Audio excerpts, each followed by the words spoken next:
اللهم صل على سيدنا محمد وعلى آله وأصحابه وسلم.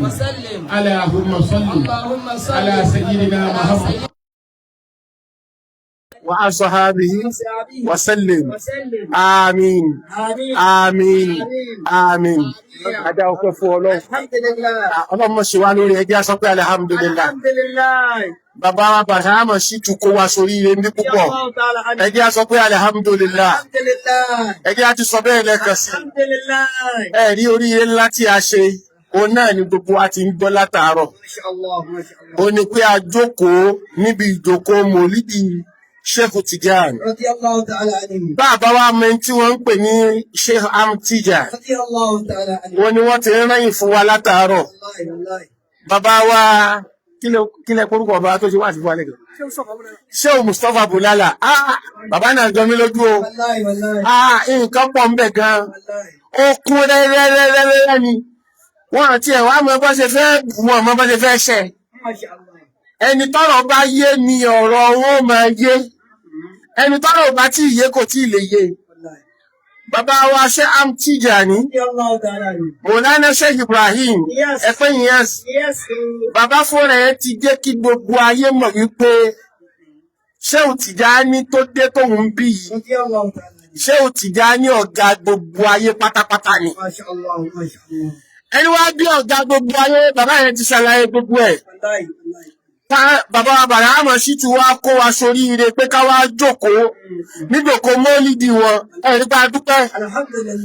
Àtàwọn tàná àtijẹ́ta àtijẹ́rin àtòní àtọ̀lá. Gbogbo wọn ni wọ́n gba Sheikh Tijani lọ́gà. Nígbà tó kọ́kọ́ wá ọ̀gá ni. Nígbà tó tún wáyọ̀ ọ̀gá ni. Àfáàfá tó rọ̀bá ni. Ó ní kayfala wali Imam Ahmad Kutubi. Ma lahu fi maqami kutubi sammi. خاتم أصفه الإله بفضلي إطايا من المسايا إسان كيف لا كلا انتي ينقى رسول Tijani سي والإمام أحمد Kutubi ọ̀gá gbogbo Kutubi ayé pátá ní Sheikh Tijani lánàá nígbà tó ti padà dọ́dọ̀ Bàrámọ̀ yìí ọ̀gá gbogbo Kutubi ni ẹ wo iṣẹ́ tí bàbá Sheikh Tijani parí kalẹ̀ fún bàbá Sheikh Ibrahim. Yes. Gbogbo oríire táyé rí lẹ́nìí, oríire tí bàbá Sheikh Tijani ti parí kalẹ̀. Ọkà ní kí bàbá Sheikh Ibrahim kí wọ́n máa wá gbọ́ ọlá yẹn fún wa.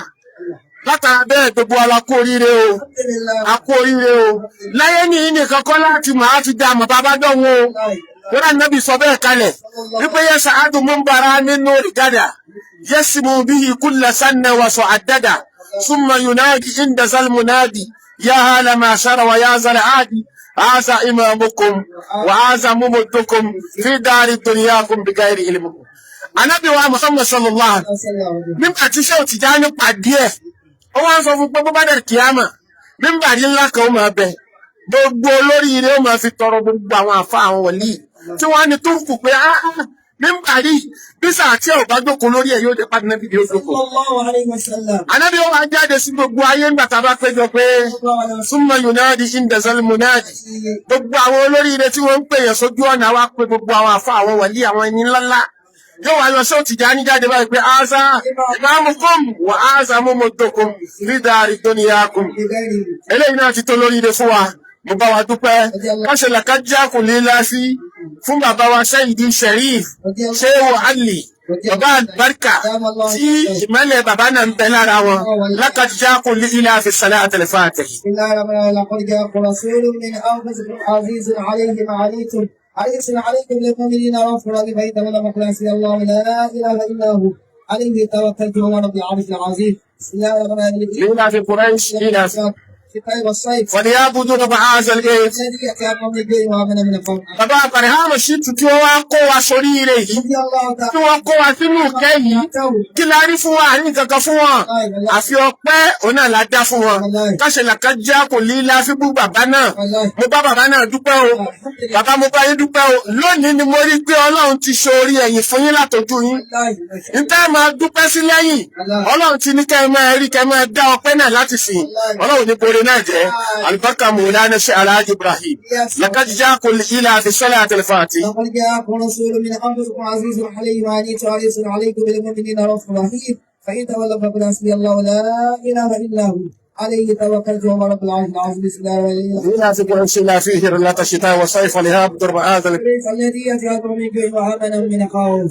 látòrí bàbá wa Majnun Barham kárí gbogbo wa pátá oríire wa ṣọmọṣà yóò máa pọ̀ sí yóò máa pọ̀ sí yóò máa ga sí yóò máa pọ̀ sí gbogbo wa pátá lápapọ̀ bàbá àlùbáríkà ọlọ́run tó ríire wọn máa pọ̀ sí alam nashra isaja bismillahir rahmanir rahim. لم نشرح لك صدرك ووضعنا عنك وزرك الذي أنقض ظهرك ورفعنا